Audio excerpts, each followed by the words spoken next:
Hey everyone, and welcome back to the channel. First off, thank you all for 15,000 subscribers. It is a true honor to keep making these videos and interacting with all of you. It makes my day so much better to have all of you in my life. More importantly, I am pretty tired, so I'm going to try and get this video done with pretty quickly, and then we can celebrate those 15K at some other point. I've obviously got to see the gym wife early in the morning tomorrow, and by gym wife I mean we've exchanged 0 words ever. So without further ado, let's go ahead and talk about how we would build Yelp.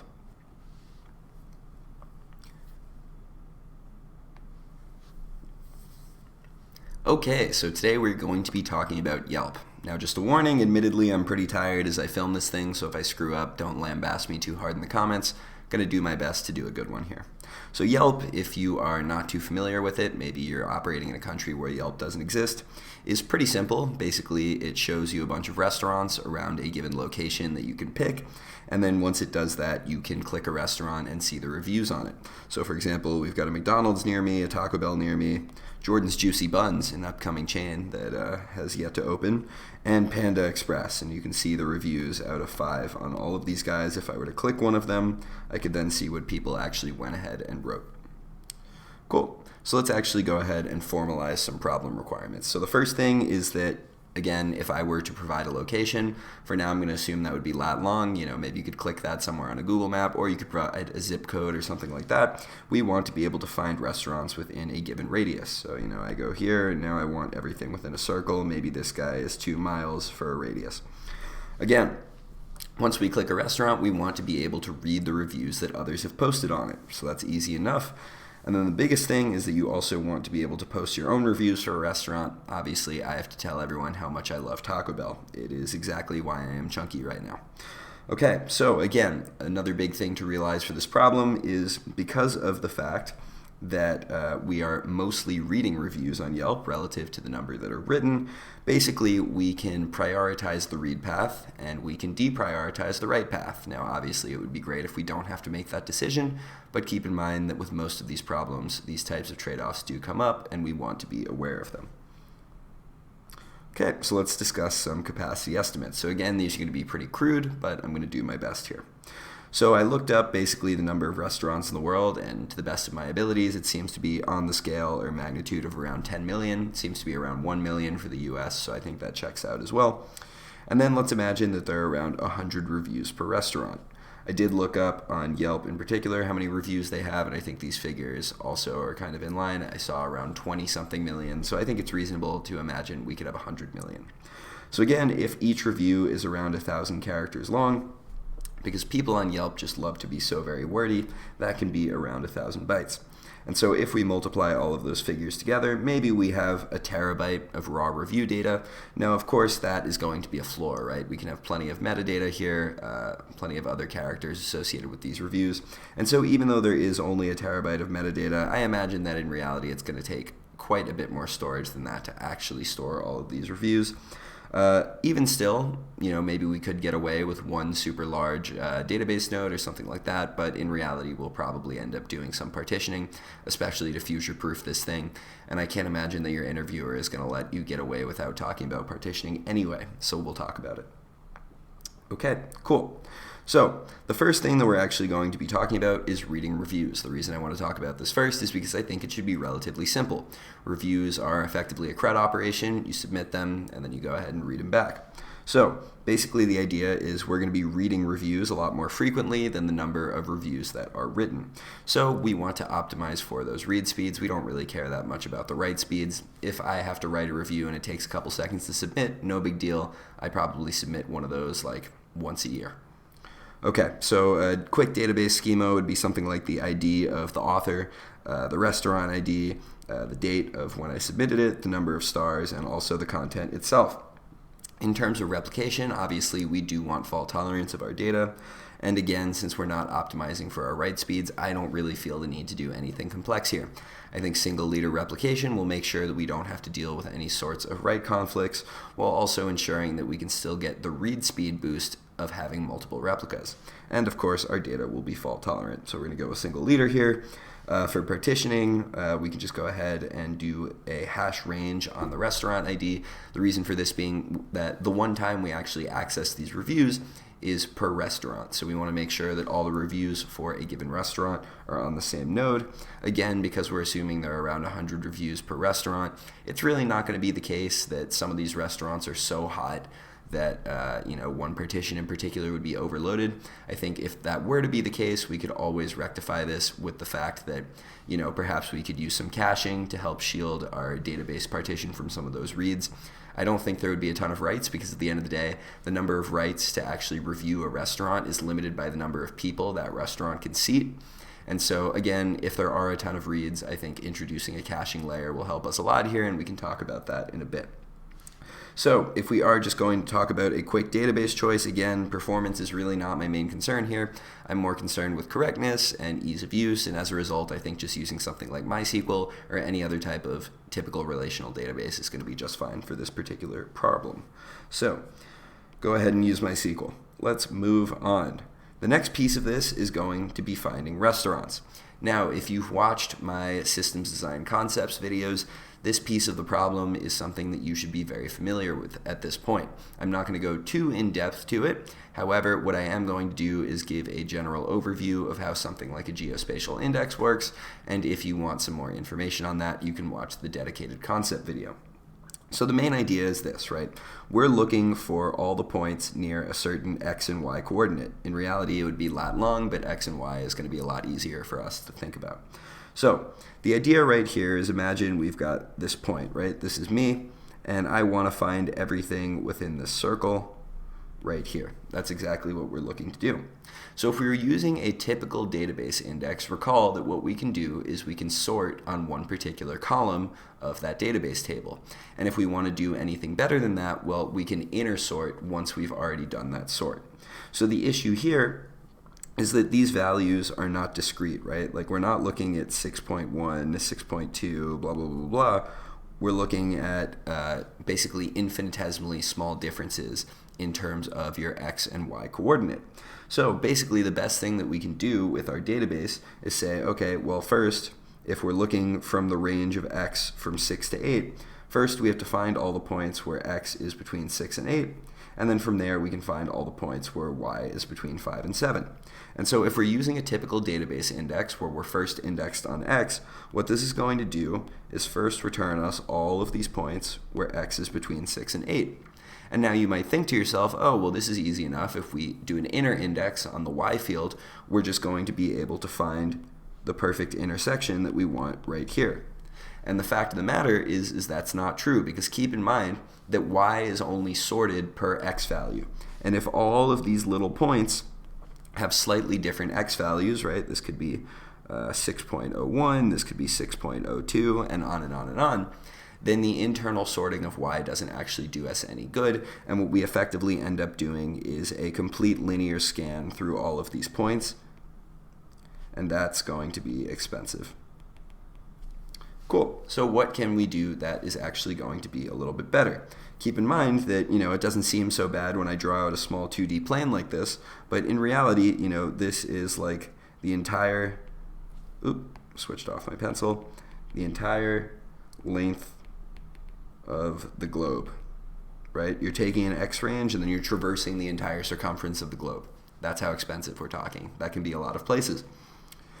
So again, what can we do better? What I'm now going to introduce is the concept of the geospatial index. Now, there are actually a few different ways of achieving our goal right here. You can do something called a geohash, you can do something called a quad tree, or you can do something called a Hilbert curve.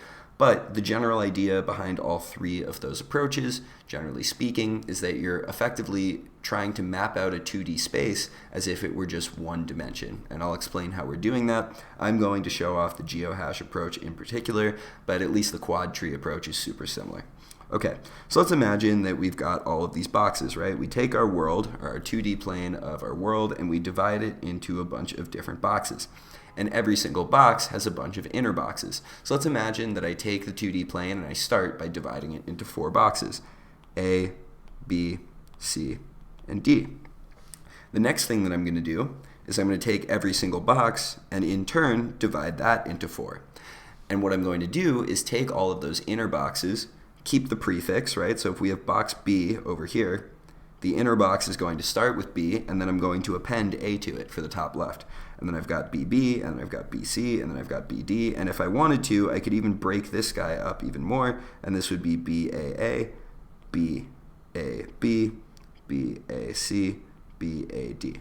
Hopefully that makes sense. And so as you can see, every single box has 1/4 of the area of its bounding box.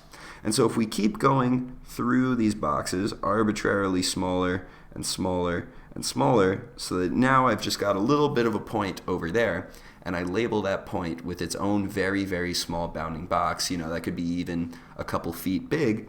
Let's say, I don't know, the 6-letter box or something is like 2 feet squared or something. The math is wrong. It doesn't really matter. Hopefully you get the point. If we were to take all of these hashes, right, of the 6-letter boxes, and imagine that, we took every single restaurant and mapped it to one of these 6-letter boxes, and then we actually sorted those in alphabetical order, right? Hopefully you can see that points that are actually close together on disk are going to be close in both the x and y dimension. Why is that? Well, let's take these two for example. We've got ABD, AB, and ABD, BD. So ABD, AB is going to be where? Let's see. It's going to be in this box, so that's AB. Then we're going to do ABD, which is going to be in this box right here. And then it's going to be in this box right here. And basically, this other guy, the second guy, is going to be in this box right here. So because they are alphabetically close to one another, in a 2D plane, they're also actually close to one another. And so that is going to help us a lot. So basically, now we can actually go through an example of finding a restaurant once we have a geohash for it. So if we know basically the mapping of all of our geohashes on our 2D plane, which we have because we basically established that mapping first, and then we start putting the restaurants on the map, we can basically quickly take an XY coordinate and figure out its geohash.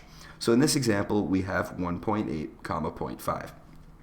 So if we know that we have 1.8, 0.5, the first thing that we're going to do is say, all right, 1.8 is between 0 and 2. So that puts it over in this box on the left. And 0.5 is between 0 and 2. So again, yeah, bottom left, point is in the big C box. Then from there, we continue to basically go and figure out which box we're in. 1.8 is between 1 and 2. And 0.5 is between 0 and 1. So that's going to put us in the CD box, this guy over here. And then finally, because we know that 1.8 plus 0.3, because our radius is going to be 0.3 in this case, is greater than 2.0, which is the right bound of CD, right bound of CD, we will also need to check for points in DC, where DC is right here. So hopefully that gives you some general idea of how we're actually going to find the boxes that we need to search for points, right? So this entire process of figuring out which geohash our point actually belongs in is O of log n, because every single time we are basically logarithmically limiting the search space that we care about in order to find that geohash. We're not linearly scanning through every single box, but rather we're going from here, then we're going to here, then if this were split in 4, we would go to here. Hopefully that makes sense. Basically, it actually becomes a pretty quick process because even if your boxes are, say, 12 layers deep, that just means you only have to do 12 traversals rather than going through every single super small box and checking every single one of them. So now the idea is this. Once we actually have CD and DC as the two boxes that our restaurants can be in, all we have to do is actually binary search our database index in order to find all of the other restaurants that are in those boxes. So the reason for this is that if you recall, if I have a box right here, I'll take AA. Anything inside of it is also going to start with AA, and then the second that we get to AB, we're no longer inside that box. So as long as I take points in the range from AA to AB, I know that I'm within that bounding box. And the same thing is going to apply here. So if I want to find all points in CD, I just have to search for all points from CD to DA, and then the same thing with DC to DD. Okay, so hopefully that should make sense. Even though this is in theory a scan that has to be linear, you can actually speed it up because our index is sorted, and you can do a binary search. So that search is actually going to be O of log n as well. So this is going to be logarithmic relative to number of restaurants. And earlier we also talked about being logarithmic, but that was actually relative to number of bounding boxes. So it's getting a little messy here, but hopefully at this point you now understand that if I erase a couple of slides, blah, blah, blah, So now what we've done is we've effectively gone and said, okay, we have all of these points right here. The last piece of the puzzle is to actually loop through every single one of these points and check whether it's actually within 0.3 miles of our main point, our original restaurant. If it is, we keep it. If it's not, we throw it out. What's the math equation we need for doing that? Well, we can just do the Pythagorean theorem. If you recall, if I have a point right here, the distance between this point and my restaurant is going to be the y difference, the x difference, let's call this the d. D squared is equal to x squared plus y squared, and then I just, I take the square root of d squared to actually find the distance. Fantastic high school geometry, it is coming into play. So hopefully we can move on now, and that mostly made sense. So from here, we can actually start talking about our actual restaurant data choices. The first thing that we need to do is talk about our schema. So of course, we're going to have a geohash. Of course, we're going to have a restaurant ID. We've got a name of the restaurant. We've got its S3 link if it has a photo. We have a certain number of reviews, a total amount of stars. And the reason I have a number of reviews and a total amount of stars is that generally speaking, we want to show the average here. And so the best way to compute an average, if we're gradually adding more reviews over and over during time, is we just keep track of the total number of stars the people have added as they submit reviews and the total number of reviews, and then we can divide number of reviews, or rather divide the number of total stars by the number of reviews to get the average. And then of course just the raw latitude and longitude we should have as well. So like I mentioned, this guy is going to net us average stars. And in addition, we want our data in our geo index to avoid any distributed joins, right? Like in theory, I could have none of this data in our geo index and just only have these two and then join on restaurant ID. But then that would take a little bit longer because now all of a sudden I have to go to the restaurant's database and do an additional join. So it would be better if we denormalize our data a little bit. We can use something like change data capture in order to do so. So again, another aspect of this is that num reviews and total stars are a counter, or rather an integer that we plan on incrementing relatively frequently. Now I will say, because not that many reviews are getting submitted, we probably don't really have to worry about lost update race conditions where, we're incrementing this so much, we're incrementing, and some of them get lost due to the actual race condition and us not locking. But even still, if we just want to keep this data consistent with our reviews data, we could either A, update it via a two-phase commit, which is going to be slow, but we don't really care because we don't care that much about our write speeds when we submit a review. Or B, if we wanted to, whenever we submit a review, we can use change data capture, use some sort of stateful consumer like Flink to make sure that every single message will eventually get processed, and then go ahead and increment our num reviews counter and our total stars counter. As far as a database choice goes for the actual geo index that we're going to use, I would just recommend not reinventing the wheel. A lot of existing database solutions already allow supporting geo indexes. Could be Elasticsearch, could be Postgres. In theory, you could even build your own too. Just my one concern is this piece of the logic right here with the Pythagorean theorem. You're probably going to have to figure out how to do that in SQL, just so that you don't end up basically, taking all this data giving it back to your application server and then doing the filtering there, because then you're wasting network bandwidth transferring all that data. So hopefully that makes sense. Another piece of this puzzle, like I started to mention earlier, is data caching. So in both the case of actually fetching locations as well as fetching reviews, it would be great if we could go ahead and cache certain popular queries. The reason being that certain restaurants, a lot of people are going to look up the reviews for. For example, if you're from New York, perhaps you've heard of Carbone, particularly famous, and I'm sure a lot of people are looking up the reviews of it because they think about going and then they realize they can't get a reservation. So again, it may be beneficial for us to cache the popular ones. This would be for Jordan's Juicy Buns, a great restaurant, or for just in general restaurants near Times Square. That's a big tourist destination, so I'm sure a lot of people are looking up this query. Now, of course, the question is, what type of cache do we actually want here? Well, I think part of it depends on whether we know in advance what type of data is going to be popular. And to an extent, we actually may, right? Like restaurants near Times Square, we probably do have an idea that Times Square is always going to get a lot of traffic. At the same time, though, I think it's totally fine if we just have a cache miss, we use an LRU cache, and then we pull in the data as people request it. And of course, if there are popular queries, because the data is never going to be least recently used, it'll stay in our cache.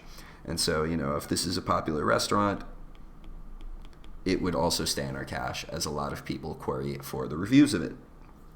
Cool. So my last thing was, potentially we could pre-populate something like this, but it's really not that big of a deal. I think then there's another question of, well, do we want to do a write around cache? Do we want to do a write back cache? Do we want to do a write through cache? Like I mentioned, just because we don't know in advance whether we even want to cache a value, I think that write around is by far the most feasible approach here.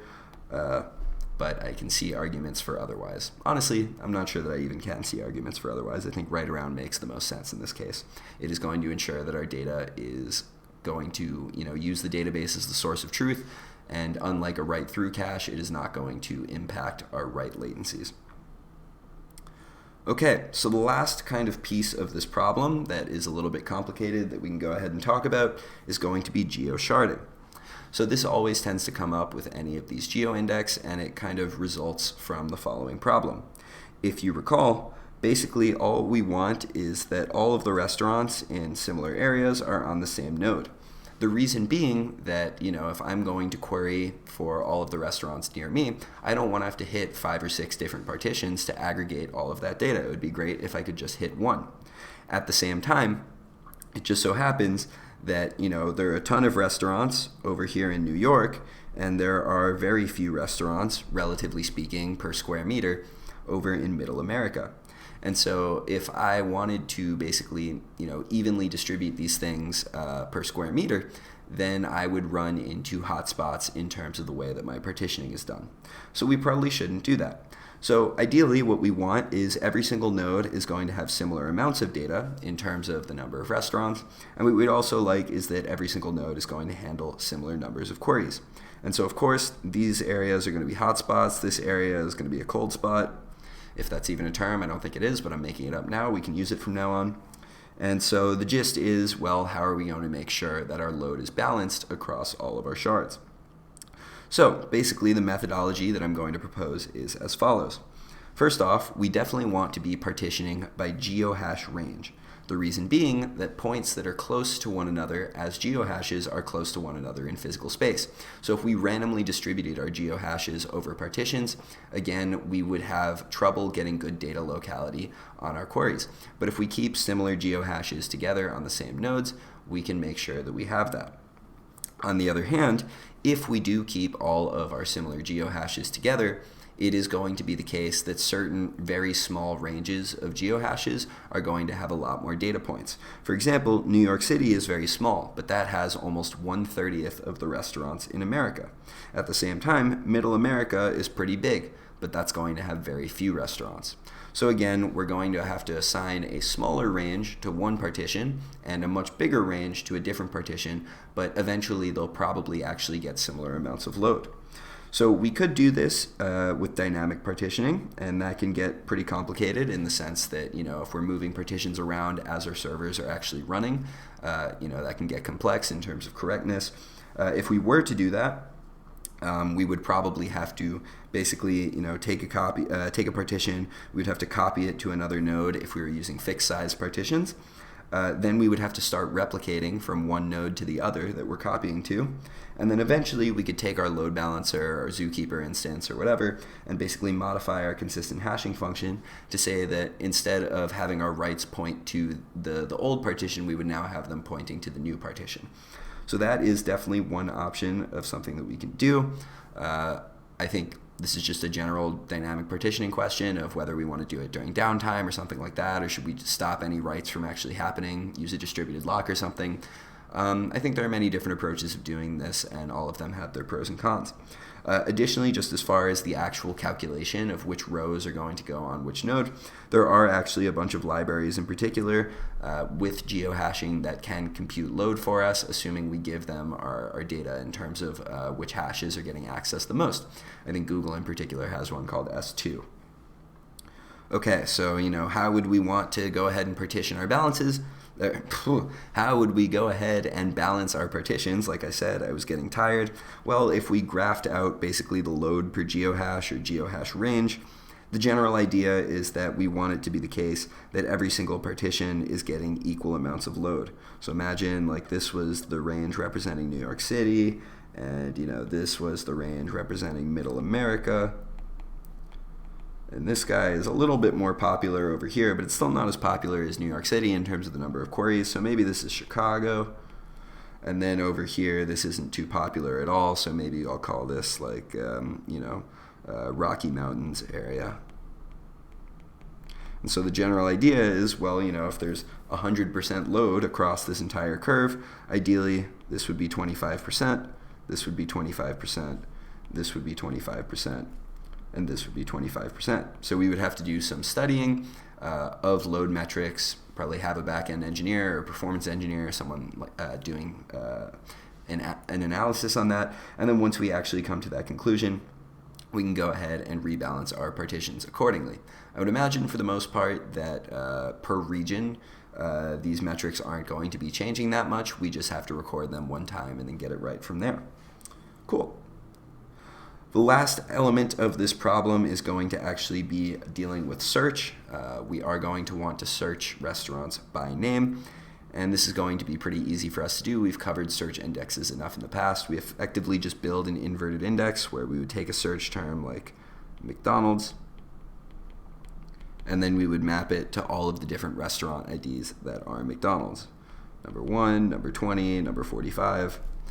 And additionally, the nice thing about search indexes is they can account for geolocation as well to do some amount of scoring.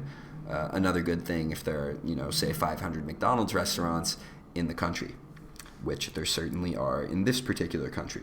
So again, like I mentioned, most search indexes support some sort of geo-indexing, which is great.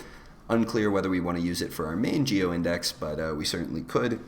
And then, of course, the search index itself is an inverted index. We probably don't want to be using this as our primary index for restaurants because typically what we'll want to do is get a restaurant by its ID in order to edit it or change the data for it or something like that.